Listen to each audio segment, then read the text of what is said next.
There's a vintage vehicle and steam rally in a village not too far. In fact, it's the Kettering vintage vehicle and steam rally. So I'm going to go over and take a look this afternoon, because apparently there are some vintage campervans and caravans, so that'll be worth taking a look at.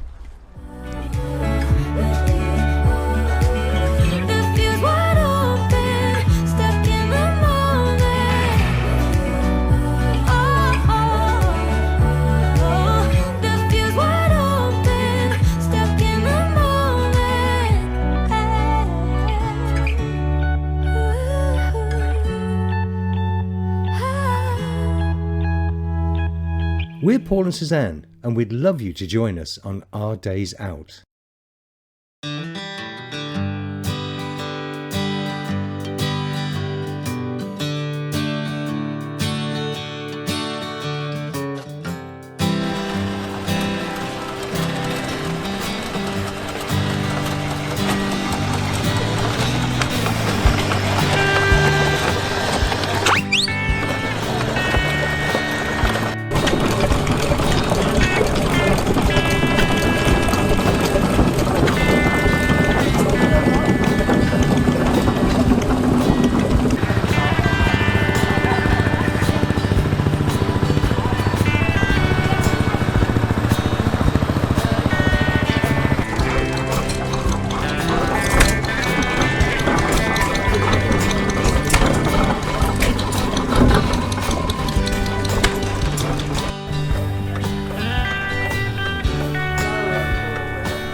Hello there. It's a 1966 Bedford CA dormerville, 4-berth, obviously converted by Martin Walter, which his trade name was dormerville.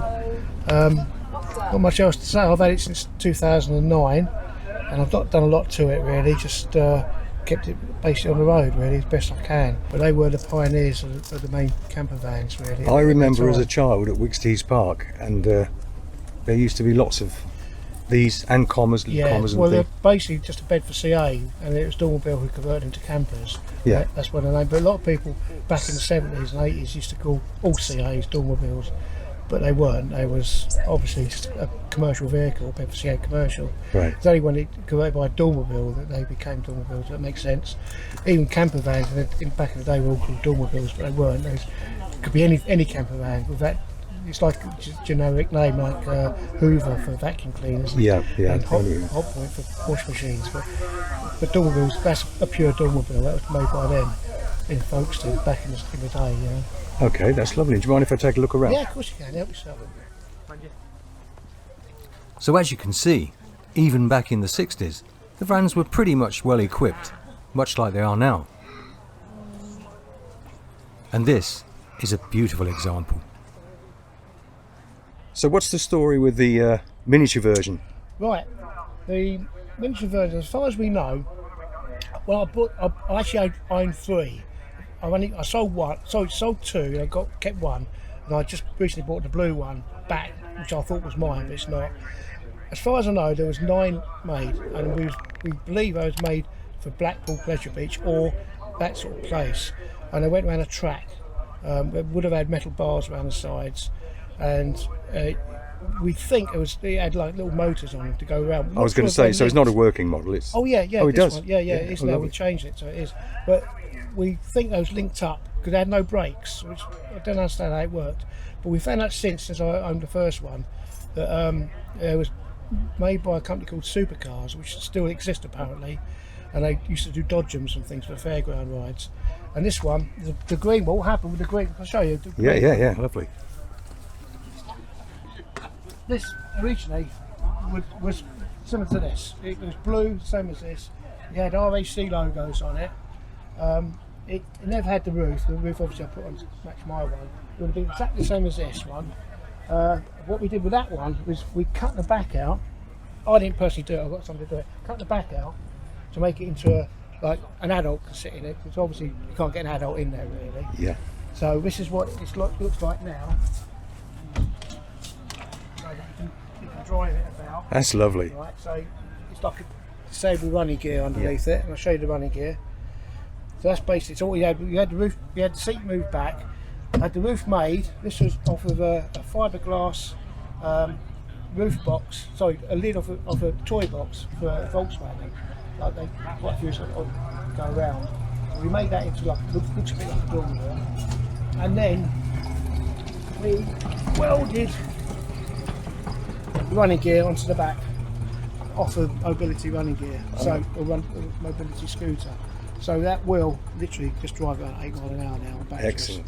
And then what I'm planning on doing is doing the same to this one, not make it into a camper, but make it into like a spares van for dormerville. Right? That's a bit of fun, really. Do the seat again so we can drive it around. Probably have it the same colour as this one. This is Billy, same colour as Billy, and that's Katie. Katie. Yeah, this is going to be Bernie, I think.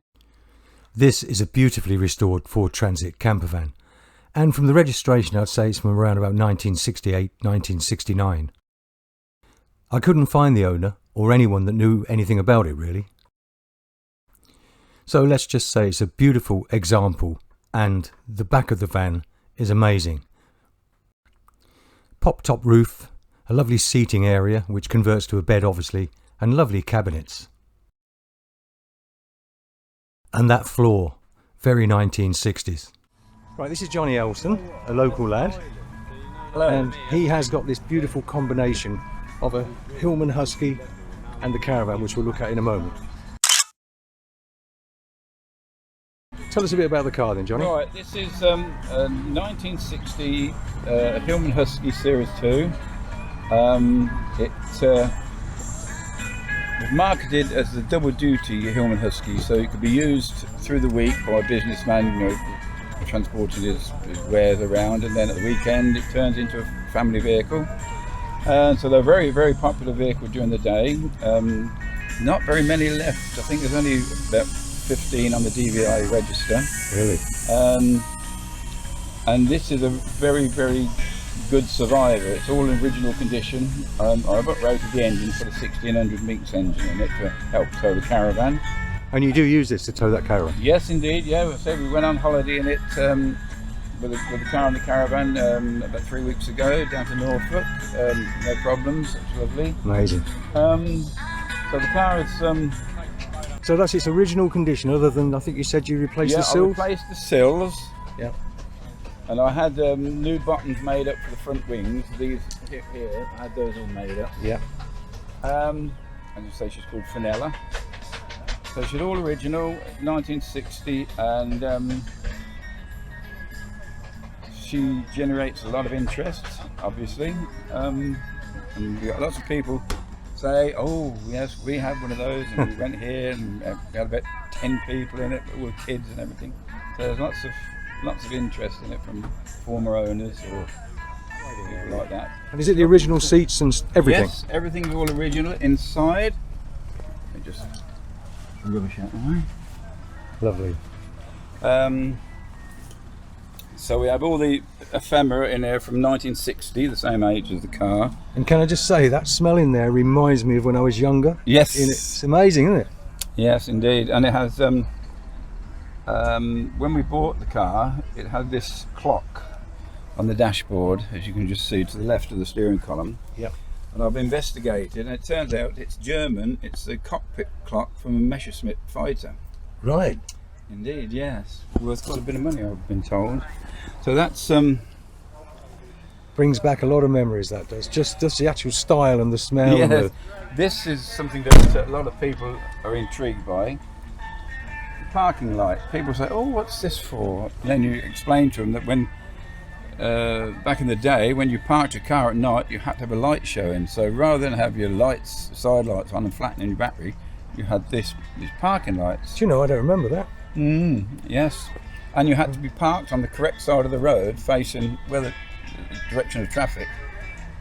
Otherwise, you would get fined for parking on the wrong side of the road with a parking light, even if the parking light was on. So that must have been pre-70s. Oh, God, indeed. Yeah, yes, yeah, yes, yeah. yes. I was going to say, I had my first car early 70s, and I don't remember having to do that. And there's a lot of stuff with this that I remember. It's the same as the little shopping basket. And Oh, yeah, the gondola basket, yes. yeah, That's all. it's all very retro. You've done a lovely job with it. Thank you. Can we have a look around the Caravan? Yeah, I'm just going to show you in the back here. Oh yeah, okay, lovely. So, in the back here, we have all more period items. Wonderful. Yeah. You don't see many books like that these days. No, indeed, no. And here's a bit of local history here. The Granada at Kettering, Emil Ford in the Shadows, 1960. And the radio you have there, I saw Yes. one the other day, exactly the same as that, but it had been turned into a DAB radio. Ah, yes, Amazing. indeed. Yeah. Yeah, yeah. Look at this, that's lovely. Tango, and that's obviously that's an original Tango early days can. Tins, yeah. Yeah, I can see with the what we used to use to open the beer. That's it. Cans, Yeah, the little- that's it. yeah, Yeah, I've yeah. got one of those in the caravan somewhere. But Amazing. so, and you know, the bottles, the Tizer and the Vimto, and Yeah. that's. Well done, Johnny. It's lovely. Thank you. Yeah, let's go and have a look at that in the caravan. Right, so your caravan, Johnny. Right, the caravan is a Thomson Mini Glen. It's 1973. The design goes back to the 1966, I think, when they designed the Mini Glen, and they were designed initially to be towed by the Mini. Here it shows it's all laid out how it would be in back in its time period, with and all the other ephemera, cigarette packets, and such, cameras. And it's all in its original condition inside the van. All in here, it's all original condition. Yes, it's so we have all the other bits and pieces that you would carry around, the And a sink. is it can not a sink? opener, potato peeler. Yeah, and we have a sink in here, Yeah. and that folds back to a draining board also. The cooker, and then in here we have a toilet. Oh, amazing. So they haven't advanced that much, other than being a lot more modern these days. Well, indeed, no, and wardrobe. We have a wardrobe in here for hanging your clothing, obviously. Also, gas fire, which is very good. Lots of nice storage. You've got under the seat storage too. And the cupboard here. Everything you need, really. Everything you need, yes. And the table drops down onto a ledge, and then the seat cushions slide forward, and that makes into your double bed. Much like a lot of them still do. Indeed, indeed it is, yes. Yeah. And it's really comfortable. Well, as I say, I've seen it a few times on Facebook, and I wanted to see it, and it is. Well, it's better than I expected. It's wonderful. Yeah, it's wonderful. So yes, so everything we have is, you know, pretty much of the period that you would be expect to see in a caravan of age. And the beast still behaving itself? And you know, it's practical, and it's fun. And Yeah, I bet it is. Yeah. As I say, it arouses lots of interest. Another bush radio here. Oh yeah. Well. So that's it, Paul. I think. Is there anything else? No, that's amazing, and many more happy holidays in it. Oh yes, we hope so too. I mean, over this winter, I need to do some remedial work on it, because with these old caravans, they tend to get damp coming in and rotting the timbers. So I've got to do some remedial work in here, replacing some timbers in the frame and that, which shouldn't be too difficult. Fingers crossed. Yeah. And then hopefully it'll last us for a good few more years. Yeah, and well worth it, because it's a delightful thing, isn't it? It is, yes, Yeah. yes. And it's, as I say, it attracts a lot of interest, and brings back a lot of memories for people, like most of these classic vehicles and stuff. Yeah. And then on the other side of the field, just about every make and model of tractor, I would imagine, that's ever been made. So if you like tractors, this is the place to be next year. This yours? Yes. And did you restore it? No, I didn't. Do you want to tell us a little bit about it? Well, the chap who I bought it off spent a lot of money doing all the body work, but he actually never got it to run right. But now it is, because he had a piece missing out of the carburettor. And that was it? And that was it. The Venturi was missing out the carburettor, but now it does run. And what year is this? It's 1952. 52. It's in lovely condition, isn't it? Petrol paraffin E1A major. So is that either or you? No, it is petrol paraffin. Starts on petrol, runs on paraffin. Okay. Once it's hot. Yeah. I remember my granddad doing that. Yeah. So. And it's in its original colours. Yeah. What make is it? Fordson. Fordson, right? Fordson major. Okay, you might have said that. Made at Dagenham. Was it? Yeah. Built at Dagenham. Oh right, okay. So before Ford tractors, Yeah, Fordsons. it was yeah. Fordsons. That's it. Well, Yeah. thanks for that. It's lovely to see that lots of the little grey Fergusons have survived, and there are quite a few here. I can still see my granddad, and my dad actually, going up and down the fields.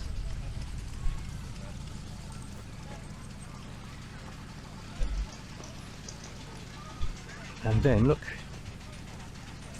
we have a pink one. Pretty cute, or not? What do you think?